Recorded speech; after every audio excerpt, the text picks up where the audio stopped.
Hello friends, welcome to the double whammy weekend on Heads and Tails. Get ready for an extra dose of inspiration because today we're doubling up the episodes with not one, but two second part segments from Sheila and Erdal. That's right, it's a double whammy weekend here and I couldn't be more excited to share it with you all.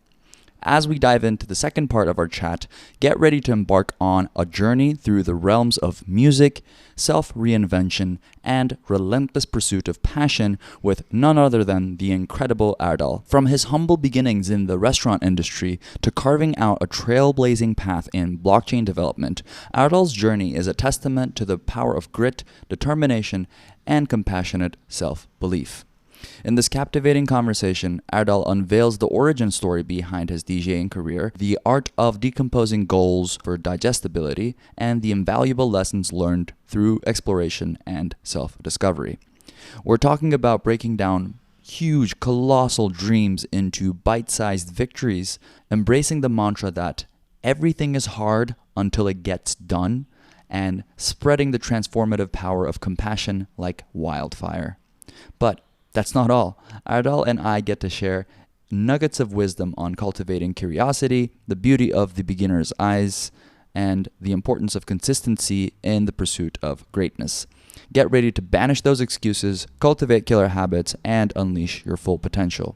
So get ready for a whirlwind of insights, inspiration, and infectious enthusiasm as we delve into Erdal's extraordinary journey and uncover the keys to unlocking your true passion and purpose in life. This episode is jam-packed with wisdom, and trust me, you won't want to miss a single moment of it.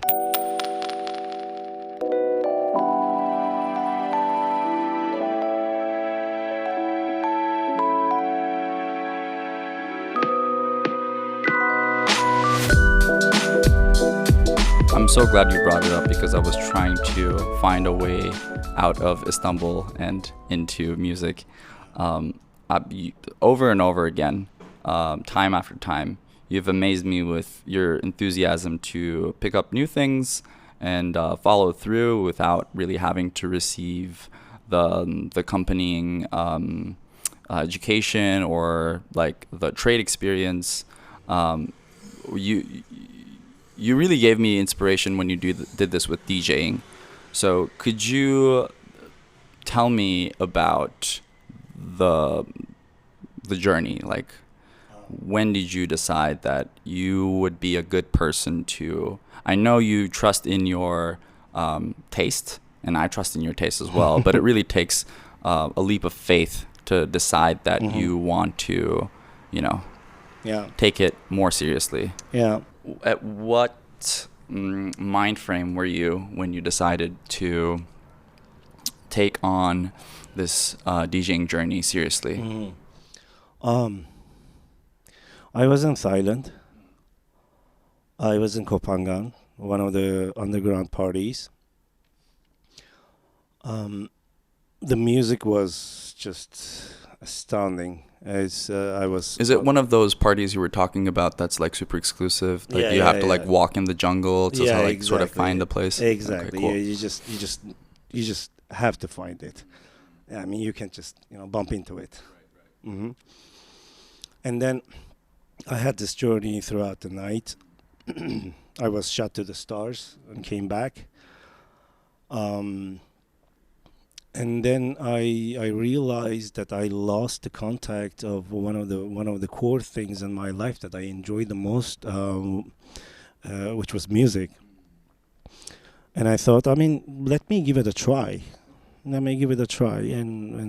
my friends, Dilara, Aslı, were into electronic music, and I started listening to it. I was listening to it, by the way. I mean, that's kind of the reason why I integrated into the group, because I'm a very avid listener of electronic music too. I appreciate it so much, and the parties that people throw and the vibe that it brings to the people's hearts.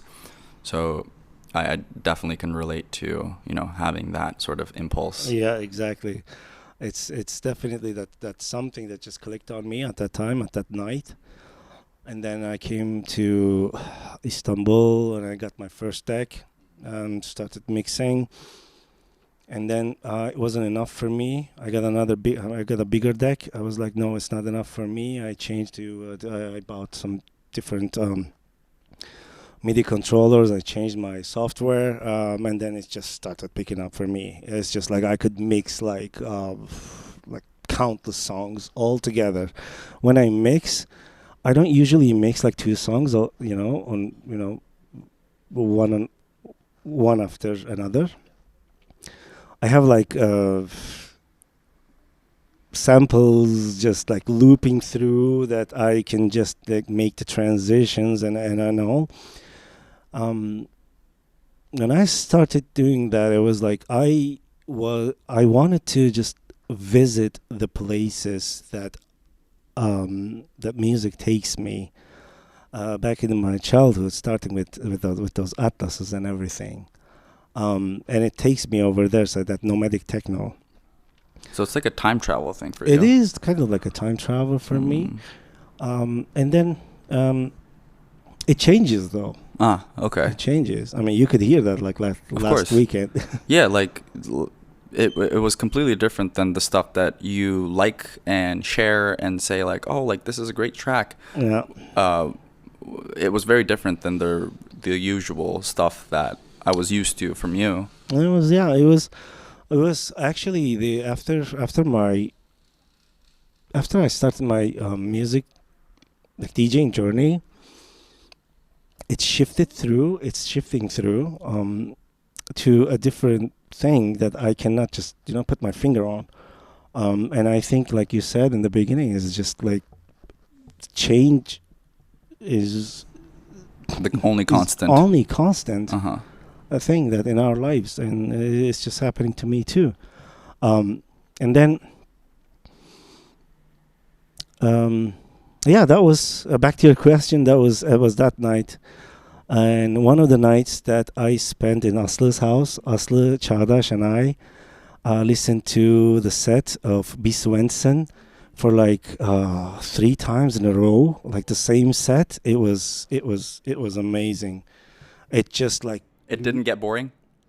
It blew my mind. Like, I could have listened to like 5 times more that night. And then I was so amazed by his music, and it just, okay, I'm going to do this. And then I started mixing, and I started gathering samples and all. And then after the pandemic hit, I decided to get some lessons, like production lessons from B. Svensson. Actually, I was kind of lucky. I do remember that, yeah, actually. Yeah, I did. Can you tell me about that experience? Because he's amazing. Yeah, because like to have an opportunity to meet your influencer, to meet your maker almost, Exactly. On some level, must be amazing. His music, I'm gonna talk big words in here. His music kind of saved my life. He doesn't know that. Maybe he will. Wow, one day. The music. What was that song? Last night a DJ saved my life. Exactly. Is like true, right? Exactly. That is so true. Oh God, that is so true. We found the real life example of exactly. That is so true. It's just saved my life. I was in a like depressive mood, and you did have that hibernation period, especially when COVID hit. Yeah, when COVID hit. I mean, I came back from Dubai. I couldn't go back. I was kind of like stuck in here, couldn't get a job and whatsoever. I was in the restaurant business, if everyone is just curious. And then the music just picked up. I carried on with old job that I pursued on, kind of like pushed it. It was nothing for me. And then I started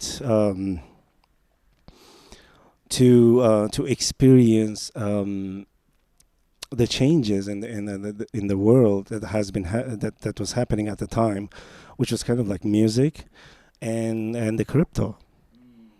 And the crypto at the time, and I started trading, and I started learning economy and whatsoever. I was hearing like economy is like something wrong. something in the institutional level. It's wrong that people were just telling us, but I didn't know the core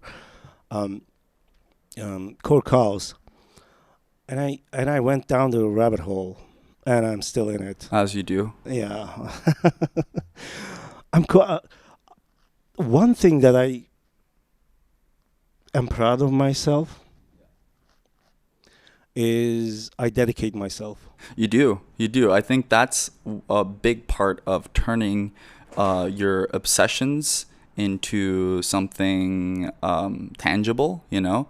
Because I have a lot of friends who are obsessed with one thing or another, but they're just obsessed, period. But it takes a rational mind and sort of like sifting through the weed, separating the weed and the chaff to really make something of it, you know? Well, if you want to learn something or if you want to excel in something, you need to decompose it. So is this what like deep learning is? Yeah, you need to put it in the components. And you need to decide what you want to do. There's a preliminary research that when you think that you assess the situation, and then you put it in the components that you want to pick it from, and put it in the DJing. I could have gone in a different way, like all random learning curve, but I didn't. I knew what I was doing.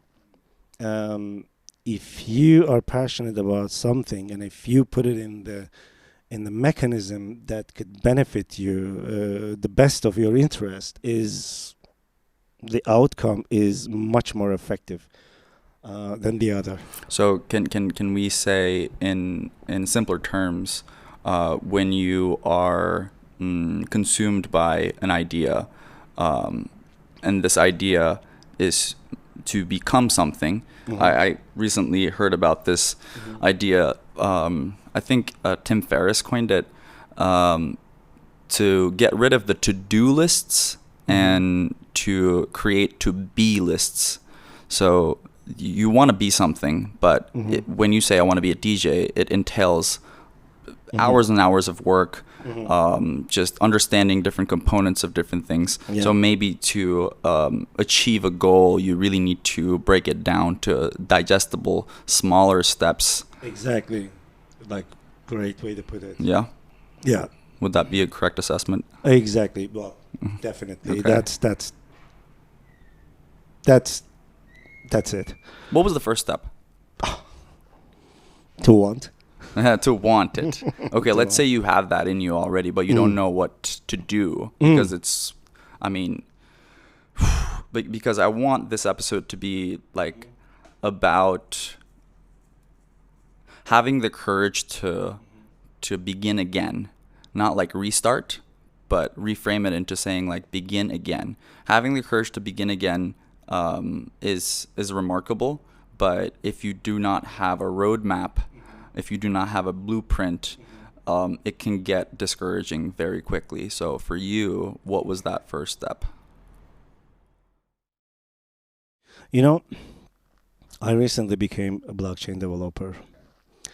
I'm going to go back to the question, but I think it's one thing that I read on Reddit. Like I said, I decompose it.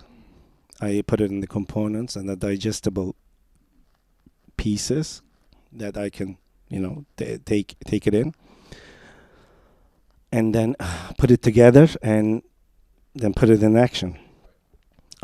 Music is the same. Whatever you do is the same, one way or another. I was looking at how to become a blockchain developer. That's a tall order. Huh? That's a very tall order. It is a tall order. Yeah, it's And then I was reading this Reddit post. He was one guy asked this, just like how to become a blockchain developer. What should I focus and whatsoever. There's one guy just put something in, and I won't forget it the rest of my life. He described how to become, because it's quite generic. that what you need to learn. But he said something like very distinctive. He said, everything is hard until you get it done. Then it's easy. Okay. Then it's still in my mind. I keep that thought in my mind that every day I wake up and try to be the best version of myself, to do something, to accomplish something daily. Think of last weekend. I put hours and hours into that set. Not that set in particular, but the mixing part of it. The technical aspect. The technical aspect of it. So what I was approaching at that mixing aspect was quite technical. Then I thought, then I realized, and I noticed from other sets or other people, other DJs, it's just like they were just like being themselves, the successful ones that they can get the crowd. So I did the same. So, I mean, I can only relate to it from my experience doing jiu-jitsu for almost 2 years now. I find it difficult still to show up to the training and try to,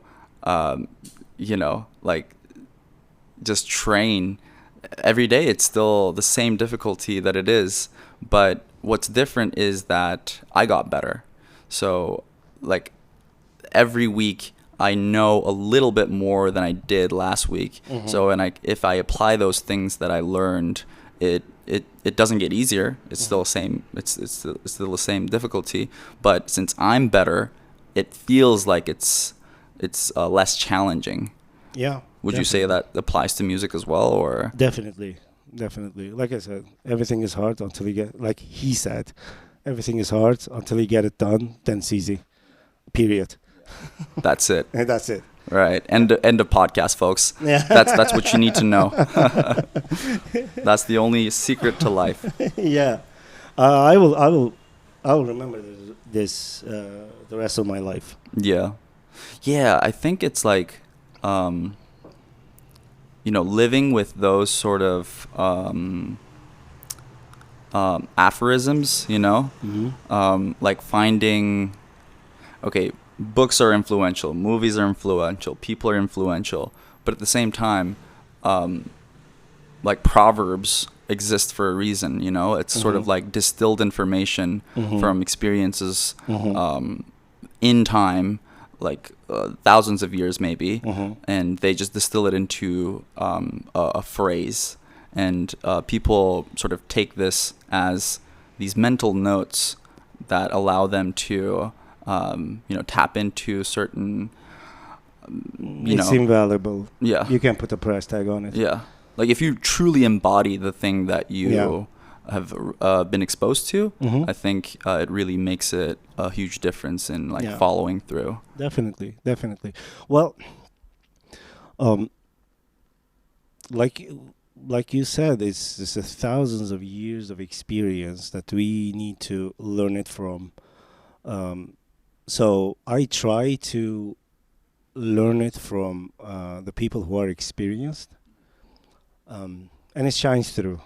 I mean, it shines through. It really does. Yeah. Like you don't have to reinvent the wheel, right? Exactly. And you find your own way. You learn it. You learn the basics. You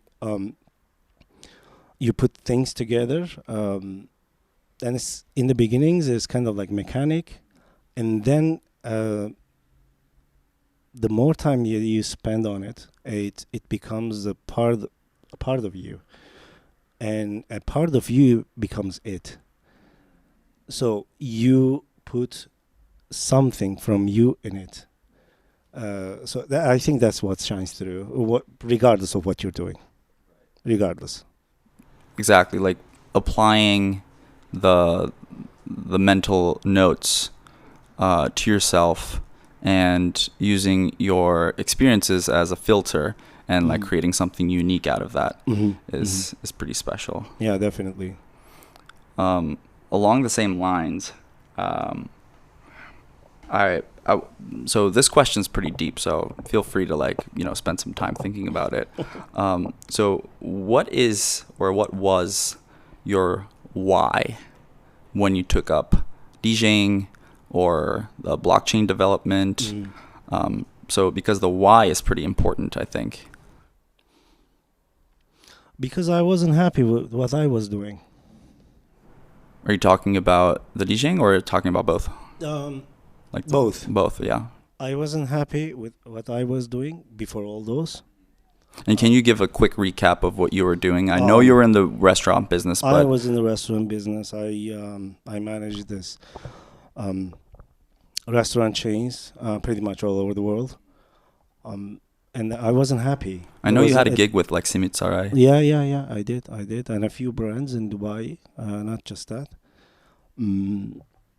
I wasn't happy. It wasn't fulfilling. I needed this. Creativity aspect of it. So my mind kind of like works as a mechanic, and at the same time, as a creative person. So I think I'm one of those people, just finds the balance. We talked about this before, right? I think we did. We might have. Yeah, we might have. But I'm just curious because there's not a lot of room for creativity when it comes to. I graduated from English literature. There's not a lot of creativity that goes into. I mean, maybe analysis. You can really get creative with your analysis. But I kind of feel like architecture is just very creative in itself. It is. I had a degree in city planning, and urban planning. Yeah, like architecture, city planning. Same, almost the same. Yeah. Except we did extensive analysis. And I realized that I wasn't gonna be creative enough in the environment of Turkey or anywhere that I go. So it's not the way it's applied is not creative. No, it's not. It was not fulfilling for me. And then I took the different step to get into the restaurant business. I started with the business development side, and I'm picking up the locations and the investors and so on. And it just continued for like 8-10 years, and then I quit. And I found myself in music, and then last year I dived into this crypto rabbit hole, and I learned economy and how it works and how they work. I started trading myself, lost some, gained some, and then I paid my way into the smart contracts. That's where everything changed for me. How did you choose? I mean, there's a lot of things in life to pursue, and I know you're in touch with your your being, so you know who you are to some extent. So you would know what's good for you. I mean, you're sort of like this, in my mind, this analytical figure who likes to mess around with the underlying sort of mechanics of certain things. But still, I would like to hear how do you choose things to pursue? How did you end up pursuing blockchain, crypto? It just blew my mind. When you heard about it? Yeah, when I learned about it. When you learned about it, okay. Not heard about it. When you just learned about it. It just blew my mind. It's the only thing that can unite. one of the things that can unite the people all over the world. That can free us from our from the traditional institutions. The middlemen. Especially financial, especially. It will resonate in different institutional level, but first thing is the financial. Yeah, it will free us. Then I realized I've always craved for something that I can find myself, that I can dedicate myself into, that I can make an impact, like you said, in the course of history. The blockchain was one of them. and music was one of them. But the blockchain itself, it's just like still in the infancy period. But I think its time will come. Its time will come. Not in the near future that people anticipate, but it will. Eventually It will. I'm very bullish on crypto as well. I mean, like I had the same kind of motivations when I realized that English teaching was not as fulfilling as I wanted it to be. Mm-hmm. So I transitioned into the space, the crypto space myself.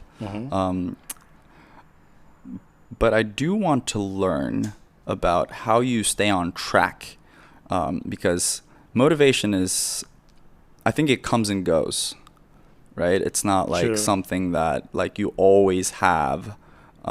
Once you start doing something, it's like you get to a point where you're kind of bored of it, or it's too complicated. So what's your protocol to stay on track? I like problem solving that I figured out about myself. So everything is, every day I need to tackle with problems when writing code, whether it's an app, whether it's something on the blockchain itself, whether it's something that talks to blockchain. That's what keeps me waking up with excitement every day. That's the core reason. Yeah. And to make a positive impact in the course of history, ultimately, and hopefully. Like even if it's a small contribution, it's still a part. Like that's why religion is so powerful. You can be a small, individual, sort of insignificant, if you think about the bigger scheme of life, but. When you belong to some bigger idea, some bigger power, some greater force, then that kind of makes you feel fulfilled. Exactly. I want to, like I said, we all want to exist, and I want to exist in that way, by being productive. So going back to the why and reminding yourself that the work is not going to do itself, and maybe the curiosity. That's exactly. I'm glad that you brought it up. I have like the urge of curiosity, like never-ending curiosity, and one thing that just keeps me going is just I learn something new every day. It's a never-changing industry. Like I said, it's in the infancy period. It's the cutting edge. It's the cutting edge. It's just like you pave the way. Whatever you do it first. You do it first. It's like discovering the new world. Like Vespucci style. Exactly. It's the pioneers. We're the pioneers of this new era. And that's how I feel like.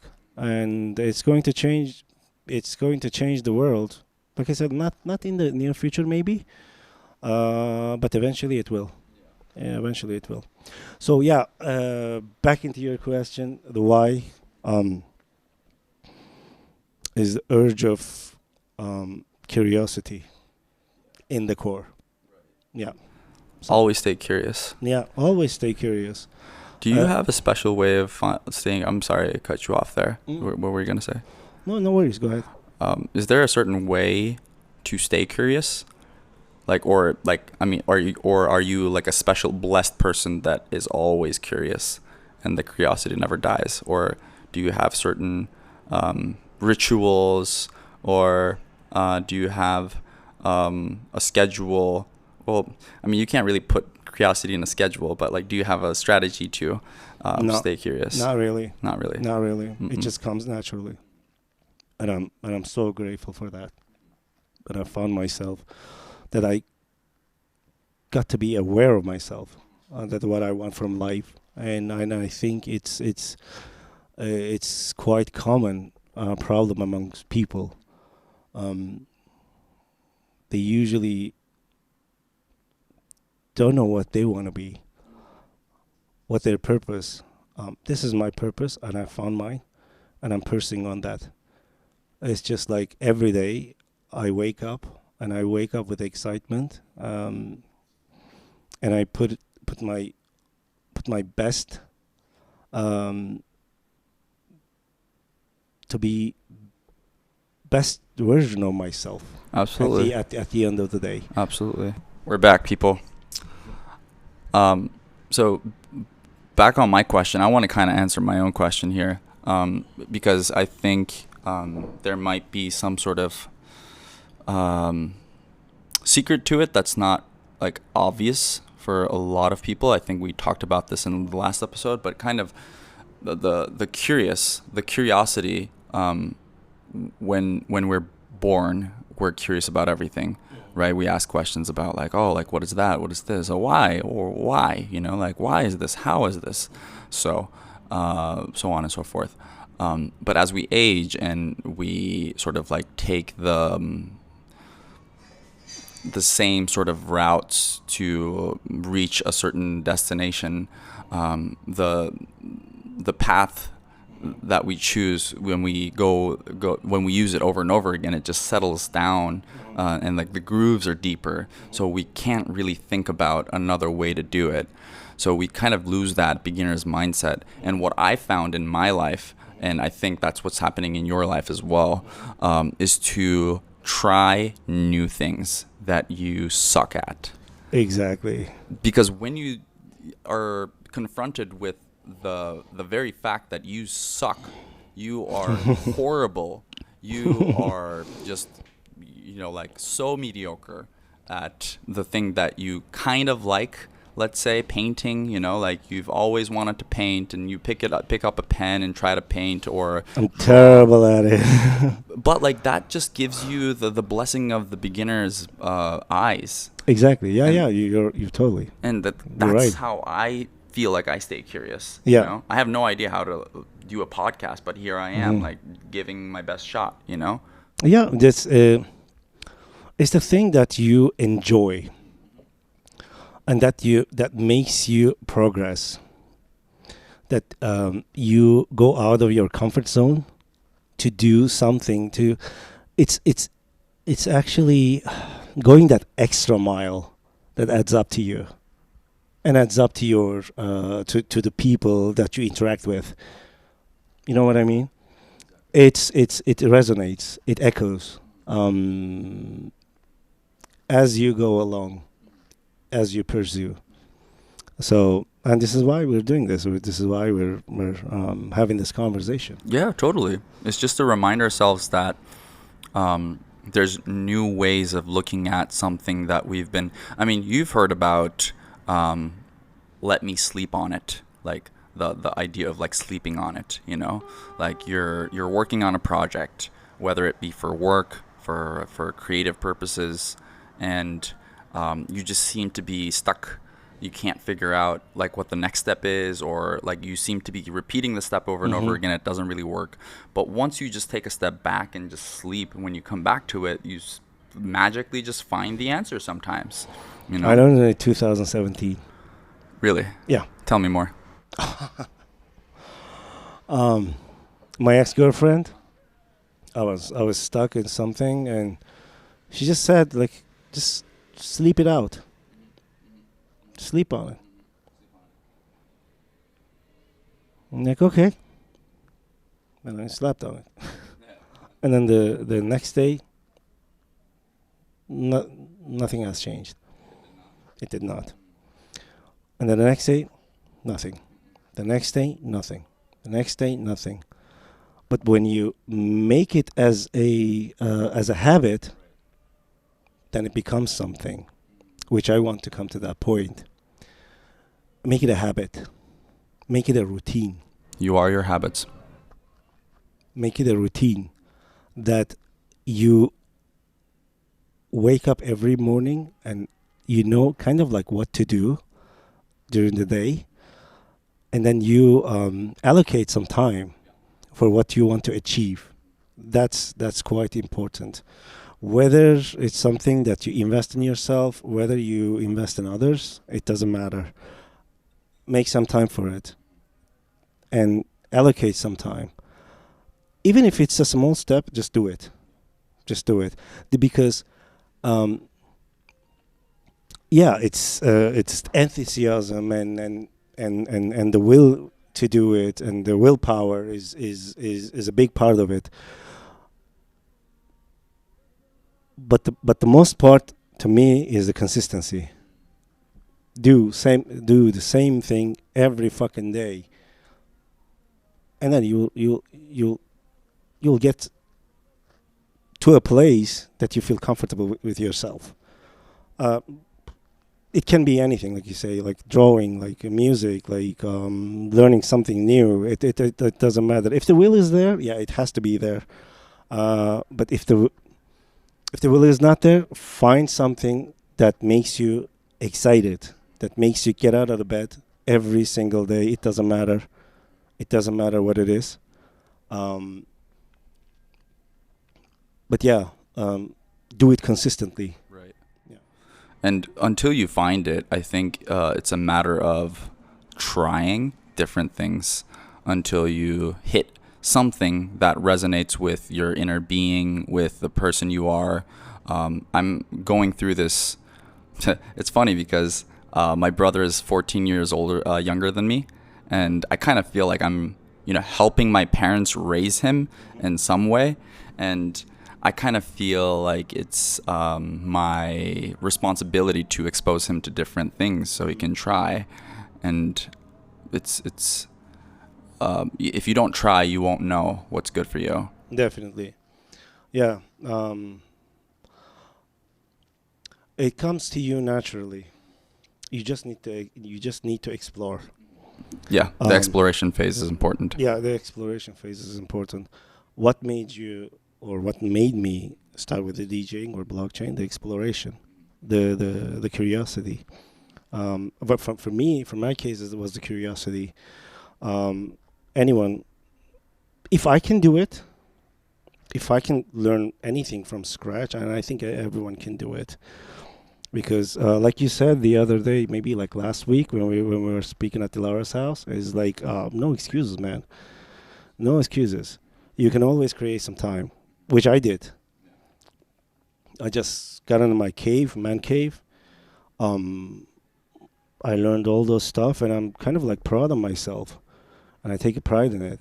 Your friends are way more prouder than you are. Really? With you. Of course they are. Are they? It's kind of an inspiration, because like you said, if you can do it, like, I don't necessarily think I'm a gifted, special person. I just think I always thought in my life I was like, an average student, an average son, and just an average person, but like the difference comes when you combine the curiosity plus the time you put in. Like you said, once the exploration phase is over and you've found something that is sort of, oh, you know what, I kind of like this more than other things I've tried. Let me try it again. Let me try it again. Let me try it once more. Let me try it for 2 hours tomorrow. Let me try it for 5 hours this weekend. It's that consistency. It's that habit thing that you're talking about where it's kind of like food, right? Yesterday, my friend told me something special about how food acts in our body. So the more, let's say we're eating olives right now, right? So when you put olives in your body, then the bacteria, sort of like dictates how we feel and our mood in our life. Because once you put that food in your body, then your body's like, oh, okay, like, this is good, and the next day you put that food again, and the bacteria just get more and more that dissolve that the olives and then incorporate it to your body, and then by like 2 years, then your body craves the olives because you've been, exposing that to your body for such a long time. And I kind of feel like the habits go the same way. You are your habits. You are what you do every day. Exactly. If you smoke every day, you're a smoker. If you, just are on Instagram every day, then you're just the product, like you Absolutely. you are the, like these big tech companies spend so much money, so much time. You are what you consume in any way you think of. When I learned trading, and I realized this, everything that we do is a trade. Everything that we do is trade. We spend time on it. We trade our time for it. So then I realize is just like, how can I use the time the best of my interest? Then I started waking up like at 5 o'clock, 4 o'clock in the morning. Yeah. It's amazing. It's amazing. That I think that made the difference. Then I can get so much stuff done until the noon and everything. The rest of the day is mine. Do whatever you would do, whatever you want to do. It's crazy how like a concentrated amount of time, like let's say like 3 months of concentration, 6 months of concentration, can take you like years ahead of the game. Like if you just spend time like over and over again every day for long periods of time, it can really carry. I think that's what I did. That's what you did. I think that's exactly what you did. Yeah, because I just got in my man cave and started learning coding, how to program. That's no easy feat too, because you're talking about being in the restaurant business. It's like planning. I mean, sure, there might be some aspects that are parallel to, coding, etc. But I think in itself, it's such a different field. Yeah, it is. It's totally a different field. I'm actually not that an alien of the computer space. I got my first computer at like 92. Yeah, I started programming when I was a kid, and then I quit for some reason. And then I wanted to go get into the computer science degree at like age of 35. I couldn't do it, and pandemic just hit, and I've just discovered myself all over. Basically, I just put the effort that makes me feel content and happy, that productive, and then just picked up from there. I'm just enjoying the ride. Yeah. So it came from like resurrecting the tech savvy Erdal in you. Yeah. Oh yeah. That's well. Speaking of tech, though, it's an amazing thing, and I think we're in the infancy period, not just with the tech stuff, not just with the blockchain stuff, but as humanity. I mean, how far do we know? Like 6,000 years, 8,000 years, when we invented the writing. It gets hazy, right? I mean, think about it. Like 4.5 billion years old, 5 billion years of the sun, and 13.8 billion years of universe of time. And we, as Homo sapiens, as around here, we're like 200,000 years, maybe like a bit more than that. And we know the furthest that we know is like 12,000 years BC. I mean, what the fuck? I mean, what the fuck do we know? Here we are. Yeah, I mean, talking about blocks and chains. Yeah, you know what I mean. It's just like we're all in the infancy period. It's just like don't take things too seriously, because you're not that special. We are not that special. That's how I think. But in a way, treat yourself. Start with yourself, with compassion, and then to the others. It goes a long way, and I think it will save the world. Love and compassion, especially compassion, will save the world. That unconditional. Yeah. The unconditional love. Wow, you're singing to me, Erdal. I'm glad. Oh man, it's what the world needs to hear. So I do have one more question. If you could roll back the time and talk to your 18-year-old self, what would you say? Oh fuck, that's a tough one. I would say a lot of things. Yeah, I would say a lot of things, but then again, the fucker will listen to me, and I wouldn't be the same person.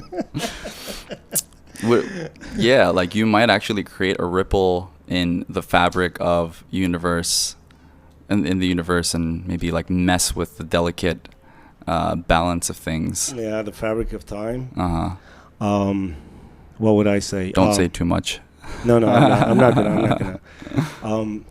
Well, what I would say. But don't say too little either. Well, what I would say is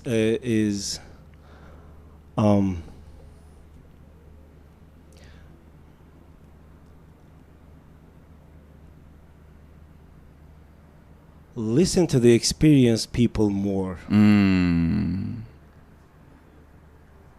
That's important. That's what I haven't done when I was growing up.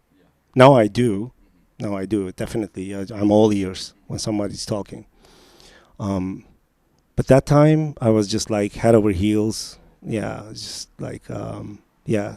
That's one thing that I would say, and I think it would have gone a long way. Yeah. They do say like it's smart to learn from your mistakes, but it's wise to learn from other people's mistakes. Absolutely. And I learned it in when I'm close to 40. Oh, okay. It's like, you know, it could have been, I mean, maybe this time it was necessary for you know, for it to sort of pan out the way it did. We can't go back in time and change anything, but it's a good exercise to sort of reflect in retrospect, and I mean, it's just for, you know, like you're saying, we should have listened to, or I should have listened to people more, but it's kind of like for people out there listening to us, it's that's why that's why I started this podcast. It's so like that people could take some value from our experiences, because we've been experiencing life in one way or another, and I think our experience is valid, you know. Well, yeah, that's for sure. We are all experiencing time, and we're all experiencing not just life, but the time itself. In a scientific way, we perceive it as in a linear thing, but it's not. It's not. I don't want to go deeper into that, but it's not. Don't break my brain. No. I still need it. No, it's relative, and it comes to the relativity. We're not able to perceive how it works at the moment, but we can enjoy the ride when we can make the most of it while we're at it. You know, it's one thing that just, you know, keeps me wake up like early in the morning, just experience the life, experience the time itself, what it has to bring, because it's amazing. Everything that happens, it's just like amazes me. I lost it for many years, and I took that spark, and I got that spark when I started making music, when I was exploring what I wanted to do. That's actually made a significant change on myself. It's just kind of like becoming like my personal rant of it. Yeah. But I like it. Yeah. But yeah, and I hope someone just picks something up. Totally. I mean, another follow-up to this question would probably be to anyone listening who's right at the beginning of their career, or at their school life, or perhaps someone like yourself, who had the courage to begin again, or is looking for the courage to begin again. What would you say to them? Do something what excites you. Do something what makes you wake up with the excitement. Do something what makes you get out of the bed every fucking morning. Yes. Be obsessed with your passion. Exactly. Whatever that is. Go after it. It's just, it can't go wrong. If you're not hurting yourself or others, then it's right. Just go for it. Yeah, and put effort. And then, and practice anything that you do. If you're struggling at the moment, or whomever is just listening to it, if you're struggling, you're not alone. You hear that. A lot of people say that, but you're not alone. Just wake up, even in small steps. Just do it. Everything is hard until you get it done, and then it's easy. Kudos to that guy. I can't remember his name. I love that. I love the anonymous quotes, and I think we should wrap it up here. But that was very, very beautiful. Thank you so much. Thank you for having me, my friend. It didn't feel like that. We're recording the podcast or anything. Absolutely not. We do that like. It's like just two buddies having a conversation. That That's what makes it. That's what makes it valuable. It's that's what makes life valuable when it progresses naturally. It's that organic texture that we're looking for, right? Exactly. Yeah. Thank you. Thank you, everyone, for tuning in. This is Heads and Tails. Until next time. Peace.